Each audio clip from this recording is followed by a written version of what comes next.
It all just blends together. Gratification is at its strongest when you've put in your utmost effort. Piercing that impenetrable obstacle in a creative way is the healthiest way to problem solve, after all. If it all comes naturally, how can you ever be expected to improve? I've been playing video games for almost all of my life. Started with a rabid passion for Sonic the Hedgehog and spiraled off into the multi-platform cave dweller I've become. It's my one true escape from the stress of the real world. Without it, I would have a much lower threshold for life's bullshit. I'd be lying if I said games have been constantly fulfilling as of late. I still play them, I enjoy them, it's still fun to be had. Yet it's been such a long time since a game has really tested my worth. What does progression really mean if I'm blazing through enemies without a second thought? Is that strategy? Is that engagement? I never explicitly notice how jaded I am to difficulty, but upon further examination, it's quite clear that my gaming life lacks challenge. Last December, quite literally on a whim, I received Bloodborne out of pure curiosity. People were raving about it when it released, so I bit the bullet. Little did I know that Bloodborne would revitalize my drive for gaming.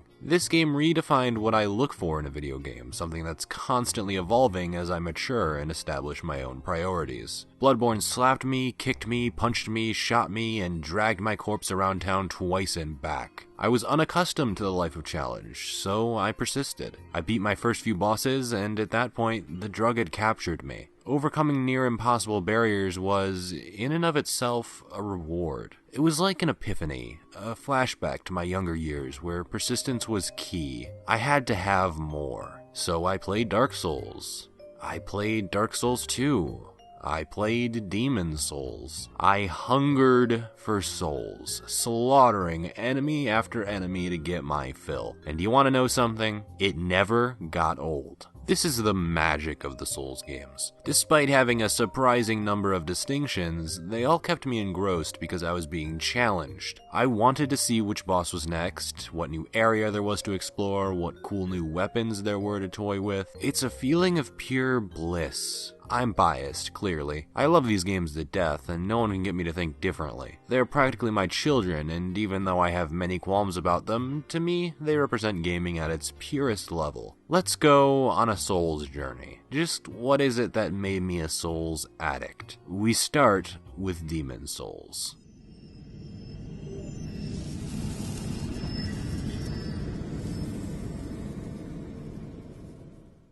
Demon Souls has a plot that isn't initially explained in great detail. A king summoned a great demon, and now the land of Boletaria is in ruins, plagued with demons. You've come to Boletaria in hopes of slaying the demons to purify the land. So that is your goal, and that's all you really know. This establishes one firm conviction in the player. Slay a ton of demons. In accordance with the depth of Demon Souls, it's all the game really needs. Demon Souls is strictly about killing demons, and every other mechanic is centered around that philosophy. You don't need to know about the Second King's grandnephew to visualize an objective, but it's likely that information still exists somewhere. While there is a de jure antagonist in the King who brought upon this whole mess, or the Old One who is quite literally the mess, I like to think the de facto antagonist is failure itself. Failure is something the player constantly encounters, and must constantly overcome if they have any hope of surviving. In that sense, Demon Souls is as much about slaying demons as it is about slaying failure. While there isn't much of a plot, there's an extensive amount of world building for those who seek it out. Geography is constructed to feel as authentic as possible, and nowhere more evident than Castle Boletaria.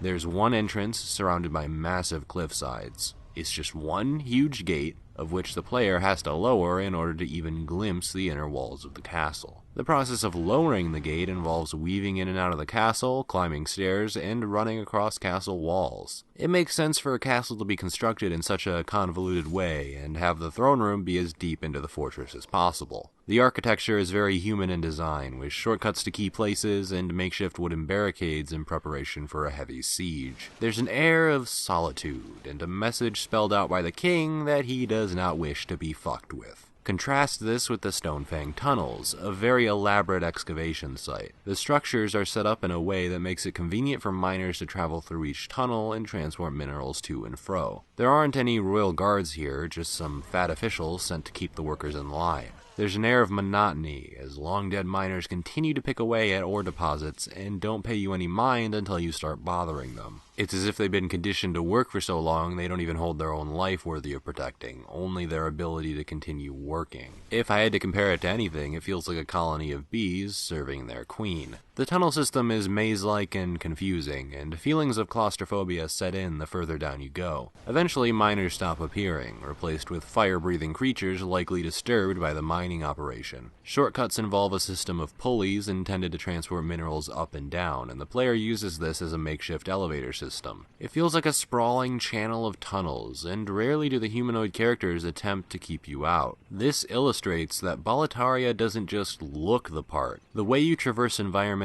and how they react to the player says a lot about where they are and lends a fair bit of credence to its thoughtful construction. Even enemy placement was thought out. Archers typically stay far away from the action or on a tall structure, while the enemy knights all attack you at once, rarely letting down their shields. Dogs try to confuse you with rapid movements, flailing around until they jump at you. The miners have no real protection, flailing away at you with what little combat skill they have. These very subtle additions expand the scope of the world so far, it's difficult not to get immersed in it, especially when it can feel so intensely dark sometimes. There is a soundtrack, but there are only songs for areas like the Nexus to create a calm atmosphere. The monumental awaits the above.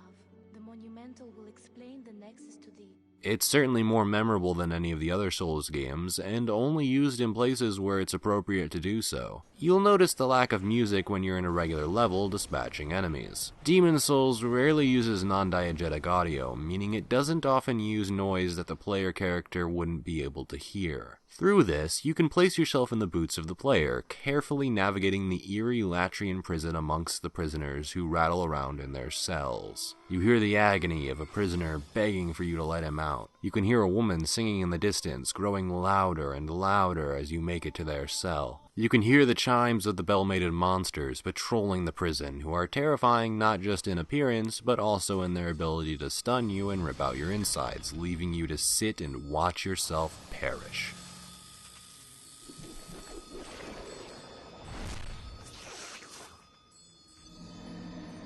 My point is that Latria doesn't just look spooky, the diegetic audio makes the area feel distinctly scary. Much of Boletaria's detail is hidden in item descriptions and character dialogue. It forces the player to piece the story together themselves, rather than shoving it in their faces with picturesque pre-rendered video. The most you'll know gleaning off of the level construction is that some really bad shit happened and there are evil creatures about. If you choose to, you can run through Demon Souls without going out of your way to do NPC side quests or learn about Boletaria. Some players simply don't care, and that's the beauty of video game choice. In fact, much of Demon Souls is selectively experienced. There's a side character named Ostrava whom you save from a squad of knights. He's a recurring character that you can save multiple times throughout your adventure, and you can outright miss him, as I did in my first playthrough. The moment near the end of the game where you fight his phantom didn't mean a whole lot to me, but I'm willing to bet it meant a whole lot more to those who tried to save him. Developers nowadays are afraid to spend a lot of time on obscure details like that. The Ostrava side quest could have taken weeks to develop, and the possibility of players easily missing it must be soul-crushing. However, the reality is that video games allow for such exploration. I find games that are a straight, linear, story-driven shot to be incredibly boring. You'd be surprised how powerful adding the occasional chest or hidden path can be to break out the pace of an otherwise linear experience. For the sake of a better game, I think developers should instill a bit more faith in their players and trust they will find that cool secret you worked so hard on. Plus, one crutch that devs can rely on is the internet, where a player will almost always find that cool secret they were averse to their first time around. I know a fair amount of people are against having to look things up in a game, but as long as it isn't occurring frequently in the main quest line, I don't see the issue. Secrets are hard to find for a reason. Something I've always admired about Demon Souls is that the player character never exits the parameters set up by the world. You are a lone warrior sent to dispatch a threat much larger than yourself. It wouldn't make a whole lot of sense if you were ripping through demons without a second thought. Instead, you start out very fragile and inexperienced, only a sword, shield, and your wits about you. In case you haven't noticed, this game isn't exactly a walk in the park. As I said, you're very fragile, often going down in a few hits. This discourages reckless play and encourages a methodical approach.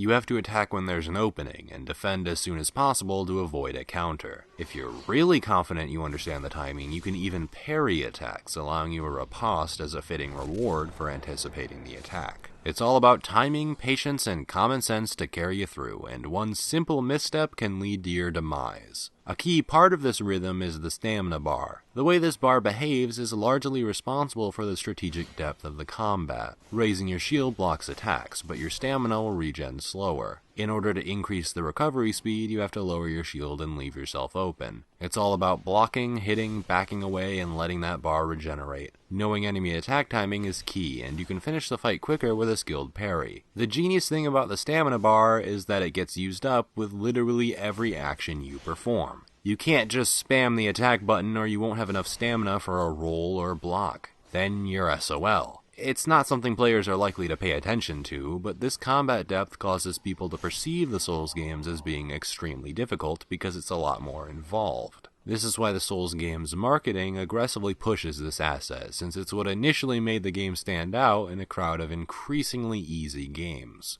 You have to remember this game came out in 2009, an age that had almost forgone any Castlevania-like challenge. Demon's Souls came to rectify that, even if Hidetaka Miyazaki never intended for the game to be an incredibly challenging one. He was more interested in the authenticity of the experience and implementing a unique online system. The difficulty was more or less a byproduct of making a realistic world that just so happened to captivate a very niche audience. I'm not saying the trademark Souls difficulty should be underplayed, as it's one of the core reasons these games are so refreshing. They do a great job emulating difficulty rather than frustration, and they do this by making you feel like everything is in your hands. You have a ton of tools at your disposal. You can go the traditional armored knight path, you can focus on magic, you can be a jack of all trades, or even brave the game with your bare hands. It's hard to blame the game when you're allowed to build your character in so many different ways. This extends to your soul and human forms. In soul form, your max health is reduced and you are unable to summon help from other players. But if you're human, you can both summon and be invaded and have a fully restored health bar. The thing is, whenever you die in human form, you automatically revert back to soul form.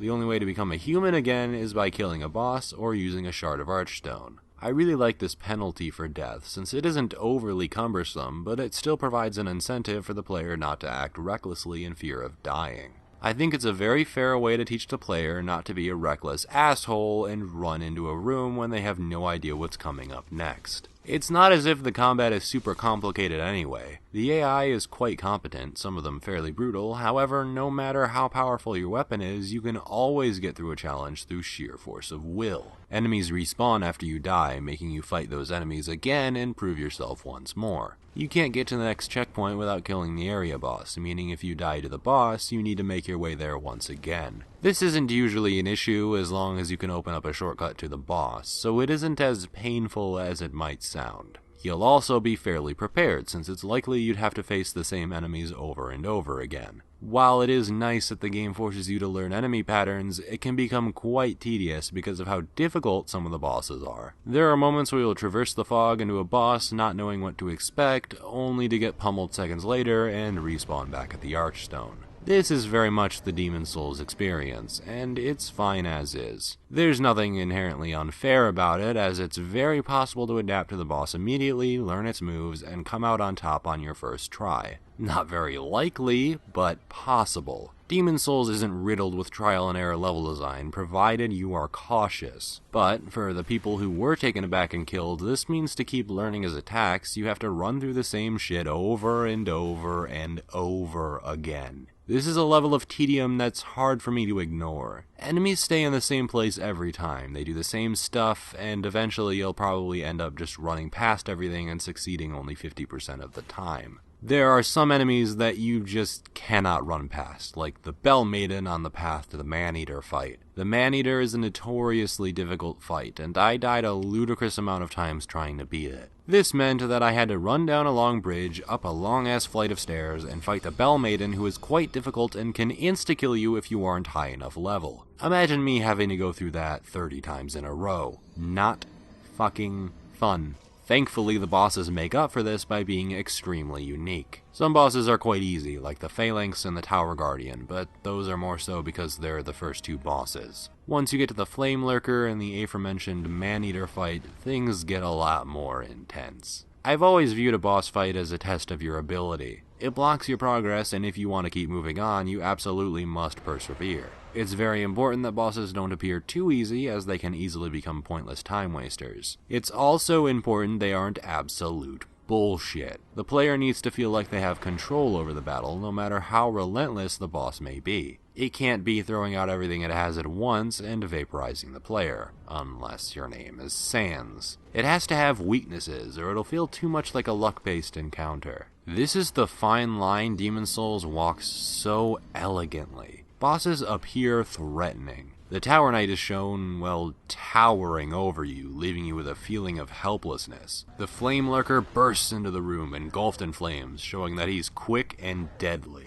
These are some of the rare instances that cutscenes are actually used. Most of the game's storytelling is done through in-game text, so it feels nice when cutscenes are used to play up boss fights instead of dumping exposition. Mechanically, they're all very unique. I'll use the Tower Knight again as an example. First, you need to eliminate the archers so you don't get obliterated by a shower of arrows. You have to take them all out one by one, all with view of the Tower Knight throwing magic attacks and sword swings. You get to learn his attack pattern while you're in a safe place dispatching the archers. When it's finally just you and the Tower Knight, you find that your attacks are barely making a dent. After a few slashes to the feet, you'll see steam shooting out of its heel. This is a new stimulus, telling your brain that you should probably keep attacking that spot. Eventually, it gives out, leaving the other heel to be slashed at. When both feet have been exposed, the Tower Knight will fall backwards and you can use this time to attack. Through process of elimination, you'll likely find that his head is the most vulnerable, and will keep downing him to attack his weak spot. It took a while, but you've finally figured him out. Upon his death, a feeling of satisfaction washes over your body. This is how a lot of the boss encounters end up playing out. Now, not all of the bosses are this elaborate. The Flame Lurker fight is just a fight with a guy on fire. All it really requires is being aware of his attacks and dodging consistently. But do not get me wrong, some of these bosses are brutally difficult, like the infamous Man-Eater fight. Going into the fight, there's not a whole lot to it. He's very similar to the gargoyle enemies you will fight in Latria, only with an expanded moveset. As long as you can dodge his attacks, he'll be pretty okay. At least, that's what you're thinking until the second one comes in. Now your strategy has radically changed. You need to focus on two of the same boss with the same moves, except they both behave randomly and separate from one another. Beating the Man-Eater requires an extensive amount of patience, as well as an astute level of observation. While there is an air of randomness to the fight, it was never enough to make it feel like it was the game's fault when I died. I got super mad when I was pushed off the edge, until I realized that I probably shouldn't be in front of the charge move when my back was facing an abyss of nothingness. They are quite possible to beat, and when I finally got through them, it was one of the most satisfying things I'd ever done, period. A few of the bosses aren't so much difficult as they are interesting. The Storm King boss encounter is a ranged fight. Everything is in the sky, and nothing ever comes down to your level so you can whack it. If you're a ranged character, you'll feel right at home, but if you're a melee character, you'll likely panic. Luckily, at the end of the cliffside, you'll see an unusual light with a sword sticking out. Upon picking it up, you use it out of curiosity when all of a sudden it rips through the sky and kills a few manta rays. Now, outside of thinking that was fucking awesome, let me do it again, you now have a fair shot at killing the boss, and in one of the most epic ways possible. Holy fuck. It's not a very hard boss, but its attacks can make quick work of you if you aren't paying attention. The novelty of the boss is what makes it so interesting, and that's why they're so memorable. I can name at least one thing I love about each boss in this game, and that's certainly an indicator that Demon's Souls has incredible bosses up its sleeve. If I had to tell you which boss is the worst, I'd definitely say the Dragon God. Not only is this boss disappointing, he's so damn easy. So you see this giant-ass dragon, right? He's punching at you and being a badass fire-breathing dragon, as fire-breathing dragons often are. Now, how do you think you're going to combat this? Will you aim at the wings, systematically remove each limb, followed by a few smacks to the cranium? Well, all this boss ends up being is a puzzle of sorts. You need to break through pillars to open a pathway to a totally not convenient harpoon shooter. Then you must travel to the other side where the other totally not convenient harpoon shooter is. Finally, you literally whack him a few times, and he dies. The only real threat during this phase is an easy-to-predict fire attack. It's not even a cool fire breath, it's just lethal wheezing.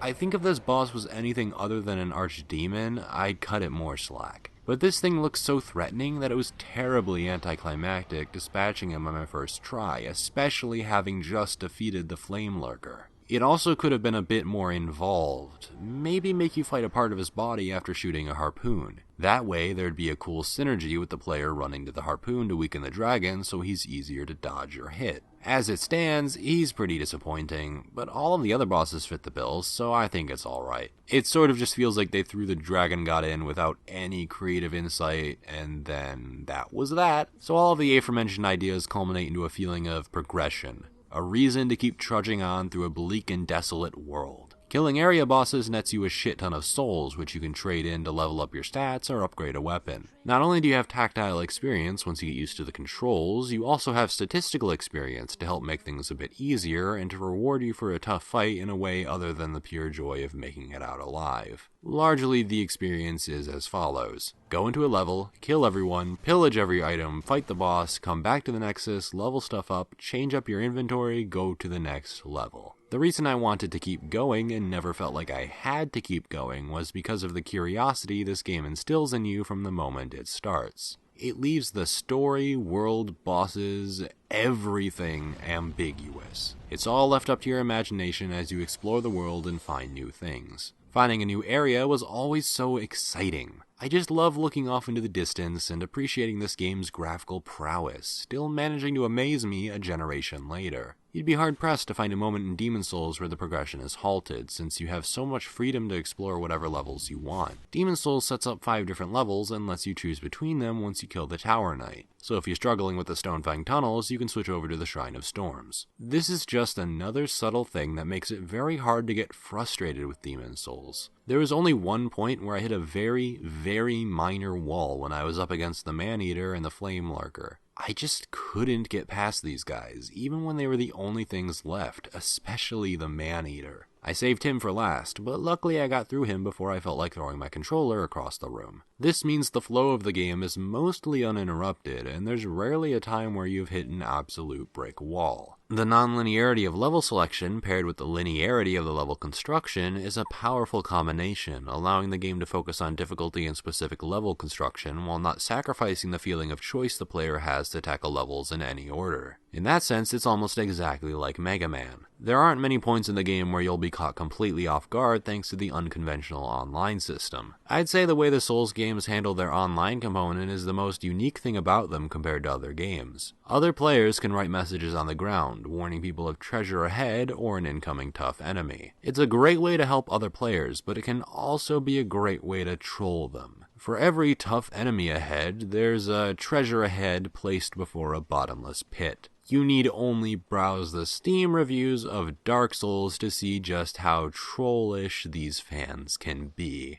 The rating system helps to decipher which messages are telling the truth, but even then, some of the troll messages are upvoted for some reason. Then there are bloodstains, showing you how other players died. You don't really get to see what happened, and I don't find them all that helpful on their own, since the location they died in isn't always the reason they died. Really, unless there are a million bloodstains in one place, I ended up ignoring them, which is kind of a shame. Some of them are useful though, so I don't discount them entirely. Much like bloodstains, you can see silhouettes of other players walking down a path or fighting something. These are very spontaneous, and I find them far more useful to find ambush enemies or hidden paths, and think they're a really cool addition because they appear very briefly, leaving it up to your own interpretation if they were going somewhere worthwhile. This aspect of the online is very tame, but it's also a clever way to give hints to the player, depending on how nice other players were on any given Tuesday. The more direct means of online communication is through the Phantom system. If you're a human, you can summon other people to your world if they put down a sign in that spot in their game. Summoning them brings them to your world, and you can co-op your way through a level and fight the boss. Once the boss is defeated, the phantom vanishes and you rate them on their performance, which is a nice way to weed out the uncooperative players. You'd think that I would never be able to find other players, considering this game is around 7 years old, but I actually found a few. One of these players was instrumental in getting me through the Flame Lurker fight, for which I am very grateful. It's essentially matchmaking crossed with co-op, providing you a crutch to rely on if you're ever having trouble. However, I did say it requires you to be restored into a human, and when you're a human, you're also susceptible to invasions by other players. Invaders are basically very mean phantoms. They are allowed to attack you, so it leads to this game's form of PvP. Some might find it cheap, but I think it adds a lot to the tension of the game when an invader suddenly invades your world. Sure, there are a lot of twink characters who level up and camp in lower level areas, but the majority of my invaders were matched with my skill level and didn't feel unfairly higher leveled than me. I actually have quite the story to tell about an invader named Bailey when I was in the 3rd level of Boletaria. Unfortunately, the footage I had of this got corrupted, so sit back and enjoy the story of Bailey the Friendly Phantom with a backdrop of me running through the level by myself. Bailey invaded my world when I was in the middle of the level. It was my first time going through it, and immediately I was on edge. I looked around, making sure he couldn't sneak up on me. That's when I saw him,